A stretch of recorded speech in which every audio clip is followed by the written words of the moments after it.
Pag-ampo sa kadlawon. Sa ngalan sa Amahan, sa Anak, ug sa Espiritu Santo. Amen.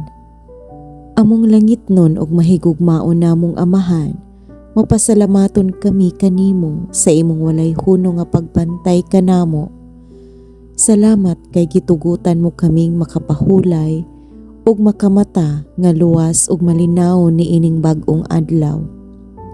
Ginoo, sa among pagmata karong buntaga, hinaot nga imong bag-uhon ang among kusog, hapsayon ang among huna-huna ug lig-unon ang among kasing-kasing aron mahimo namo ang tanan namong mga responsibilidad sumala sa imong balaang kabubuton.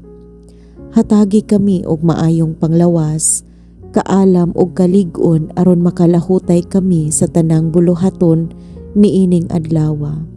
Panalipdi usab ang among pamilya, ang akong kapikas sa kinabuhi ug ang among mga anak, ilabi na samtang sila nag-eskwela ug naglakaw sa ilahang matag-adlaw nga buluhaton.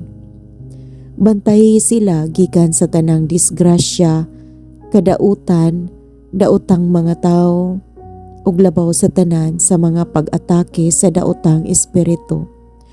Panalangini sila Ginoo aron magpabilin sila sa mataro nga dalan.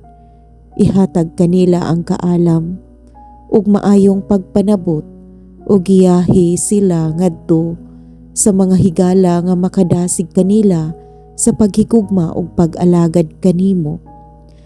Tabangi sila nga masabtan ug mahinumduman ang ilang mga leksyon ug hinaot nga ang ilang mga nakatunan mapatik sa ilang hunahuna ug motuhok sa ilahang kasing-kasing aron magamit nila kini sa maayong paagi.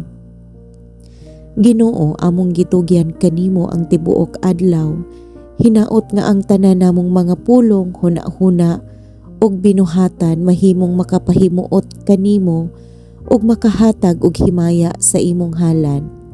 Kining tanan among gipangayo pinaagi kang Hesukristo nga among Ginoo. Amen. Ug pinaagi usab sa pangaliya sa among mahal nga Berhen Maria. Amen. Sa ngalan sa Amahan, sa Anak ug sa Espiritu Santo. Amen.